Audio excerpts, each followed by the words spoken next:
But let's move into the next topic, and it's a guy we mentioned in the Bradley Beal, John Wall discussion, Markelle Fultz. Would he possibly be included in a Bradley Beal deal? But he's got a lot of news covering him, and it's going to take a little bit for me to give it all out if you haven't heard about it. So let's just jump into it. Woj tweeted out Raymond Brothers, the agent for Sixers guard Markelle Fultz, tells ESPN, "I have given no indication to Elton Brand or anyone else that Markelle would prefer to be traded. My focus is to get Markelle healthy." End of story. On Tuesday, it was reported that Fultz would not participate in upcoming Sixers practices or games until after seeing a shoulder specialist next week. Brothers reportedly made the call to withhold Fultz from activity. Sixers coach Brett Brown said Tuesday he was surprised to learn Fultz needed to see a specialist, but the team supports his decision. There's also news that he has a wrist injury as well.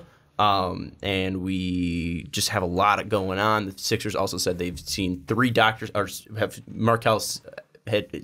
had Markelle see 3 doctors. All of them said his shoulder is absolutely fine. Now they have this wrist deal. There were rumors that he did request a trade, so a lot floating around that there were trade requests. Woj saying no, and also the agent for Fultz saying no. There might be a shoulder injury, there might be a wrist injury, and Fultz is stepping away at least for a little bit to check if he is healthy, stepping away from games and practices. So what are you taking away from all of this stuff with Markelle Fultz? Because it's just another year and more drama.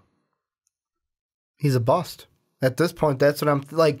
That is what I am thinking. And the reason why I say that is not like he can't come back from this, because he can't. If he comes back from it, then foot in my mouth, I'm wrong for even saying the B word. But right now, he's got bust written all over him, because let's say this year he steps away, doesn't play this year. Pulls a Kawhi. Comes back next year. Jesus Christ. That means the 76ers have 1 year basically to say, well, do we keep him another year? Do we not? And based off of everything that's going on, if he doesn't play this year and doesn't play well, that just to me thinks that, first off, I think it's all mentally anyways with Markelle, because there's some shots he can hit. The ones that are muscle memory he can hit. The ones that he's got to think about he can't. And the 76ers got to make a decision. After next year, they're going to owe him about $12.2 million. So do they take that option or do they don't? And right now it's looking like he might be not a Sixer sooner than he would stay a Sixer. Yeah, it's crazy that he's kind of getting into that Anthony Bennett territory where they might be declining that option for a number 1 overall pick. Yikes. But it's getting to that, Dave. I mean, again, he's not, I think, a foregone case as Anthony Bennett was, because Anthony Bennett looked absolutely terrible out there.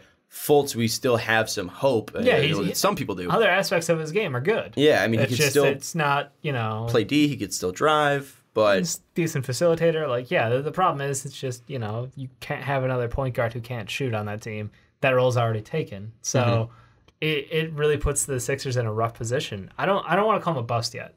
I think that not everyone's career is going to go on the same trajectory. I think that he might have a rough start to his career, but he has all the talent and all the physicals to play better. Like, one of the guys that I always love looking back at, is Kyle Lowry. There's a dude who started off, again, he was a much later pick. He was 24th overall. But he's a guy who started off playing in Memphis for 2 years, played terribly, and not terribly, just not great. 6 points his first year, 9 his second year, couple middling years out, up until he got to Houston, still roughly under 10 points a game. It took him until he was 28 to become an all-star. His breakout season was at 27. There's not everybody's going to have the same career arc, but with Markelle, he has enough pieces to the game where he has value still. He's a great prospect to a lot of teams, and honestly, I look at this Sixers team and I go, if there's any team that can sit around and have him be on there without, eating up their time, potentially that's one of the teams where it's they don't feel bad about it because they can still win games without him. They weren't depending on him to come in and carry this team. They were depending on him to be that 3rd or 4th guy on the team. They can go find that elsewhere. Yeah, my thing with him is, Ricky's saying bust, and you're saying, it's too early to call him a bust. I think it wouldn't be wrong to say Philadelphia fans could say he is a bust, just because, again, that doesn't mean he's a bust for his career, and he can never be anything in his career. But with what you gave up to acquire him, all the assets you have put into him, all the time you did put into him. A late first-round pick? That's what they gave up for him? And also Jason Tatum. I mean, there's two. I understand that it was a trade swap, but it ends up being Jason Tatum and that pick for Markelle Fultz. Yeah. Well, I mean, scouting wise, nobody outside of Danny Ainge had, Jason Tatum over Markelle Fultz. Markelle Fultz was by far and away the clear number one pick, and nobody can go back in time and tell you differently. Like, that's exactly what the story was. It was, here's the one, and then here's everybody else. And I'm not saying that. So, like, you can't revisionist history that one on me. I don't like that argument. But I'm just saying, again, that's what the trade ends up coming out. When you look at that trade detail, it's number one for number three. Who was the number one pick? Markelle Fultz. Who was the number three pick? It was Jason Tatum. You did not have to make that move. Yep. Again, you didn't have to go up and get Markelle Fultz. You went up and took him, and I don't think anyone's saying at that time that you should have taken Jason Tatum. I'm not saying that. Yep. But you also didn't have to go up and trade for the number one overall pick. So you could have forced them to possibly take Jason Tatum. And then maybe Fultz falls to you. Maybe Lonzo Ball falls to you. You don't know who's going to end up happening, but you didn't have to go up and give future assets and that third pick up. You made that move to go up and get Markelle Fultz. And if he's not going to be on your team, and Keith Pompey of the Philadelphia Inquirer, a very trusted beat writer from Philadelphia, is now saying that the Sixers no longer consider Fultz to be in their long-term plans. Some sources have said that despite the team statement, Fultz is no longer in the Sixers' long-term plans, and they are no longer using his shoulder as an excuse for his performance. So, I mean, this is a team that's already over the guy that they put those assets into. And again, I think it's fair if he doesn't pan out and he does end up moving away from the Philadelphia 76ers, that he can be a bust in the Sixers franchise storyline. That's fair. Again, he's only 20 years old. So if I'm saying, if we're going back to that last segment, Bradley Beal for Jason Tatum is absurd because of the potential that Tatum has. I think I have to give that to Fultz as well because Fultz is, again, 20 years old. He never had the showing out that Tatum did last year of shooting 55% from three or whatever the fuck he did. He did his showing in college, from three. No, I'm just saying for Tatum. Yeah, for Tatum, like he didn't have, he didn't have the NBA, at least success so far. But Fultz at least is still young, and I absolutely love him coming out of college. And if it is mental, it might be able something that is fixed. So I look at this, and I wouldn't say he is a bust like for his career, but I'm also not saying that he's not a bust in some ways. And with all of this, I just don't see how he can be a Philadelphia 76er. And in some ways, I think you can liken this to the Josh Gordon situation in Cleveland, where maybe this isn't the biggest thing that happened with Markelle Fultz. Maybe this isn't the biggest end-all, be-all for Markelle Fultz in Philadelphia. But it just might be the thing where Philadelphia is ready to move on. They have Jimmy Butler, they have Ben Simmons, they have Joel Embiid. They have their big three. Yep. It's time to move on and get players that are going to help us win. Because Markelle Fultz, he might be able to help us win, but also he's giving us a major headache, and we just need to get this distraction off the team so we can focus on the team. I mean, it's not the 76ers and Markelle Fultz. It is the 76ers, and it is our chase for the NBA title. And I think that is something that might end up happening. Maybe not right now, because maybe they do help him get reevaluated. Maybe he does have an injury to his wrist, and maybe that's why he is performing poorly and can't, pump faking at the free throw line, he's doing this practice and firing up a shot. I think that the tipping point could come soon, and I wouldn't be shocked if he's not on the team at the end of the year. Well, and kind of the thing that Dave said, like the 76ers don't need to panic with him right now, and that's because they got Jimmy Butler, they got Ben Simmons, they have Joe. Like, they don't need him out there to win games, but that time is coming soon. The time that you're talking about, Sean, is coming sooner rather than later, because basically you've got 2 years. You've got this year and next year to basically, I'm going to say it this way, it's going to sound bad, but this is just the blunt way to say it, to get your shit together. And, like, the quicker that Markelle can figure out, is it a wrist? Do I need to do what Charles Barkley said and go see a sports psychiatrist so that I can help get my shot in order? Because with the 76ers, money-wise, you got to be thinking of this. Joe's locked down. End of this year, Jimmy's going to be getting his contract. Then at the end of next year, Ben's going to be wanting his money. And I'm telling you, if I'm already giving money to Joe, already giving money to Jimmy, and I got to sign Ben Simmons, I'm not paying Markelle Fultz $12 million with what I've seen so far. The other domino that it's not good for Markelle is, what if Zaire Smith comes out next year after his injury and balls out? And then they go, you know what? Let's keep Zaire around because we have 2 club options with him at $3 and $4 million respectively. And it's a lot cheaper than what we'd be paying I don't Markelle even to be think around. I don't even think this is a money issue. I know you're bringing up the stuff with the contract extension, signing The only Jimmy. Well, I mean, the $12 million for what he's been doing is kind of huge. The only but also argument I've you heard- have that ability to work with that because again, the way your deals are structured, they're worked into their deal. So it's not like bringing a free agent on. You can go over the salary cap because he's already a guy that you signed. He's a rookie deal. Right. Like, you're allowed to have those rookie contracts on your deal, and it really not affecting your cap as much as signing like a free agent like a Jimmy Butler. Like that's going to hurt your cap more than just. But let me put it this way before accepting that. Just quick extension. before Dave jumps in.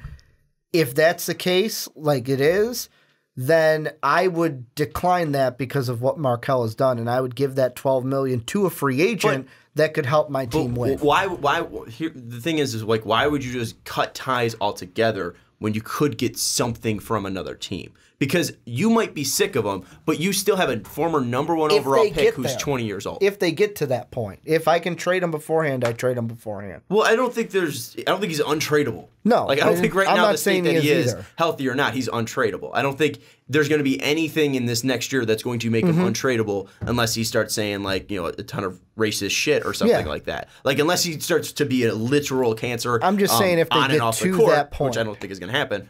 Well, I don't think that part. To get to that part, I think is going to be extremely drastic, where he's going to have no trade value at all. Because even then, you could get a second pick over a second round pick for him. You can get a very highly protected first round pick. Like I don't think he's ever going to reach that point where no team is ever going to take a flyer. I mean, people are still taking flyers on Jahlil Okafor. People are still taking flyers on Michael Carter Williams. Like even Carmelo Anthony, like he got a flyer this year. Markelle Fultz is going to be able to get a flyer, and if it's minimal value that you are getting back, you still want some value than just cutting them outright, because that's a very, very drastic move. And I think something that Dave, when Dave mentioned you have a lot of guys to rely on, and he's going to make them expendable. That's again like Josh Gordon. They had Jarvis Landry, they had Ricardo Lewis, they had all these guys that they did have. Now they finally had weapons. The Browns got sick of them. They cut them. I don't think they traded him for a 5th round pick.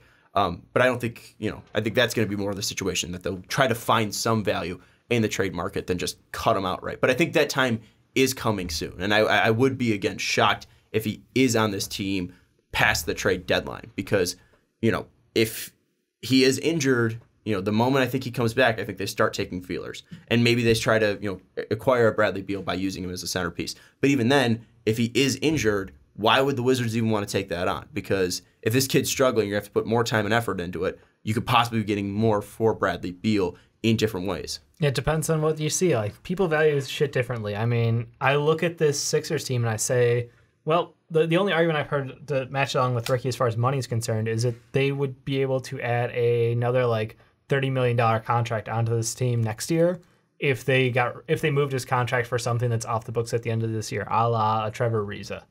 Something in that realm. Then if you can throw $30 million at somebody, that's probably going to get you a better talent than it would be, to have Markelle Fultz on this team next year. So there's that argument. Very easy. As far as him, other teams invest in him, I agree, Sean. He's still something interesting because he still has a great skill set outside of his shot. The big problem is, how much time and how much drama and how much is going to go in off the court that's going to take attention away from the team. So in that respect, I look for desperate teams. Phoenix is the obvious one because, like I just said, like the Trevor Ariza deal, it's been floated out there like a million times by everybody because, look, they want a 3-and-D wing who's off at the end of the year. There you go. Problem solved, and then you get your money back next year. I look at Orlando as another team who would love to have a point guard who's competent. No offense, but like DJ Augustine, you ain't that great, and Markelle Fultz has potential regardless of how well or bad he's playing right now. Well, and he also has a crazy wingspan.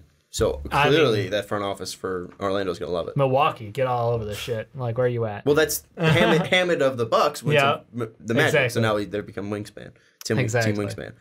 I just think that again, like even Minnesota, like if they get desperate, like they could take him on because I know they have Teague and Derrick Rose, but also we've seen the effect that Derrick Rose has had on these young players. Maybe he does need a guy who's gone through the ringer like a D Rose to help him move through it. Like interesting. I think that there's teams out there that. Even if they're not that desperate, they can still try and piece something out of them. Right now, you could even say, hey, again, I'm going to throw out Denver because I always throw out Denver. Yeah. But like right now, they're working on a reclamation project, Michael Porter Jr. Maybe they just put him in a boot camp. You know, like basketball 101. You know, we'll turn the lights off and have you guys shoot and just just get the form down. Like it doesn't matter what it looks like, doesn't matter if it's going in. Just get the form down. Like that's all that you need to be doing. Like take the rim away from Markelle Fultz and just have him stand behind the 3-point line and just shoot. Just watching this kid, like you said, Ricky, even before, you know, he can step up and, you know, hit a running jumper from the right of the elbow, and it looks exactly normal. Well, if he has to catch and shoot it, game off. If he has to think about it, if he, you know, is at the line, he's gonna pump fake even though the ball slipped. Like, I don't know what this kid needs. I don't know if he's just being stubborn. Jesus. I don't know if he's injured. And I think that Philadelphia, a team that is competitive, just needs to start moving away from him. And it's not because he's not a talented player. It doesn't mean he can't become an all-star in any way. It doesn't mean he can't be a top 10 point guard at his peak. But he does need a change of scenery. And maybe a team like Memphis that has the ability to take D-leaguers and turn them into starters on their team. Dallas has done that before. San Antonio's done that before. Maybe they take a shot. And even San Antonio, without having DeJounte Murray, maybe they do look for a point guard. Like, there's some teams that can point guard who find. can't shoot.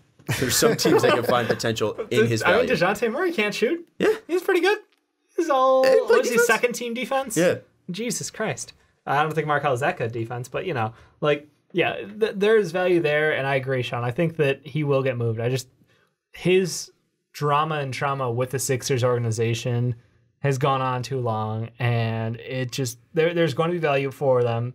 They're going to find a better fit as far as the team needs right now, and that set up the team for better future success. So I just don't think that he stays a Sixer for this through the NBA draft. I don't know if he makes So it. give it to the end of the season. I'll give it after the end of the season. I think there's still that window, like up into the draft, where he could be moved. I think once we hit free agency, it's a different story. Like he needs to be gone before free agency happens. Could we see, I'm going to throw this out there, this season, could we see a Kyle Korver for Markelle Fultz swap? Steal the century. For who?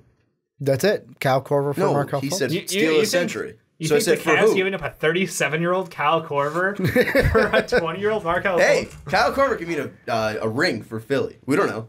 I mean, No. We saw what Bellinelli did. We're hoping he gets cut though. By we, I mean Sixers fans. It's one of You a those. Sixer fan now? No, I'm just a part-time one for Jake. I got to fill in for Jake because he's on the show every week, But yeah, like he's one of those guys who the Cavs are trying to get value out of. Everybody else is hoping, just cut him. We'll pick him up on waivers. Yeah.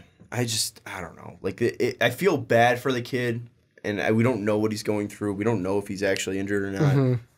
I mean, there's something wrong with him. Whether it's mental or physical is up in the air. Yeah. Oh, yeah. 100% there's something wrong with him. But again, I it's like, sort of want the Celtics to just like grab him on the cheap, just to and totally then have fuck the JT 76ers. and Markelle Yep. Fultz now on you're it? saying And the so. Sacramento If that pick. happens, would you at least agree with me? Then it's a total bust of a trade Oh, I think it'd be hilarious. because then But it's that's- just straight up. You gave got them nothing. Jason Tatum. Yeah, you gave them Jason Tatum and the sack pick, which will be like a late teens right now, and Markelle Fultz. Like they get all of their pieces for like nothing. You just gave them a pick in just gave Markelle Fultz. That's the post-Hinkie front office right there.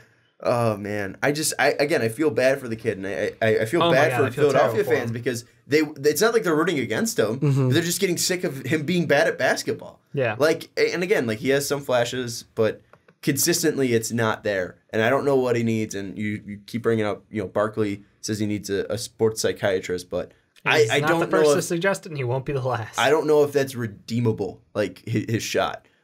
Because I don't think he's ever going to be able to get out of it. Like he needs a hypnotherapist rather than a psychiatrist. But let's give our final thoughts about Markelle Fultz because I don't think he's going to be helping the Sixers this year, even if he does come back. Maybe off the bench he'll be doing something, but I think you're better off just rolling with TJ McConnell even when he does come back for a while. Like you tried him in the starting. Shamit. Yeah, Shamit as well. I He's mean, fantastic. He's shooting excellent from the outside. He's an awesome presence out there. you tried Fultz out there in the starting lineup and it didn't work. And I think you just got to play him on limited minutes. And if he is doing well in a game, don't take him out, Brett Brown, because there's been multiple games where he's done fantastic in the first three quarters, and it's like, all right, he's not playing the fourth. Yep. And it's like, what are you doing? Like, you Because need Brett to Brown's a bad coach. ride the Can hot- you admit that too? Because we're on the same side. On this side ride of the hot table hand. about that. I'm getting close to it. Okay. But like, ride the hot hand. Like, quit being stubborn. Quit throwing TJ out there. Like, if the kid's going to gas himself out, just let him gas himself out and let it be because he's tired so he can at least leave with some confidence instead of being like, man, I was playing well. What do I need to do? Yeah. Like, I think he just needs a completely, entirely different situation where he's not in a situation where this team's about to win. He's not going to be starting it all or at least forced to start. Like, he's starting because he's the best player on the team, not just forced to start because he's a number one pick. Like, he needs a change of scenery in the most way necessary. And I think probably Phoenix is the best shot because just throw him out in the desert. Like, literally just put him away where no one's going to watch him. I completely agree. The last one I'll throw out is I made an addition to the Philly-Cleveland trade. J.R. Smith and Kyle Korver for Winston Chandler and Markelle Fultz. Did you say Winston? Yeah. I said Winston. Why? Oh, just felt like it. No, you didn't know his name. That's why. Jesus Wilson Christ. Chandler. All right, and we're done. Markelle Fultz. We're going to cut that part. That's a bad trade. That's a dumb trade. You know what they don't need? J.R. Smith. That's the best part. J.R. Smith. You were literally giving them two better players for two worse players. Well, J.R. Smith and Kyle Korver do not help. Chandler's off at the end. Like, he's done at the end of the year, but they'll re-sign him. It's not like he's walking anywhere, I don't think. But it was an expiring contract, and I know Cleveland wants to get rid of J.R. So they're going to... Cleveland would get away like bank robbers with that one. Like, what are you thinking about? Did you just like see the green bar? That one come was up I on the just trade threw machine? stuff at the wall. I think you just do that for most part. It's these trade green. machines. I think we're gonna start. Damn, it says this trade is successful. I think we're gonna block trade machine on your computer. No, you can't do that. What does it say for added wins on there? You have not affected the win percentage of this team. Either team? Both of them. Nice. All right, cool.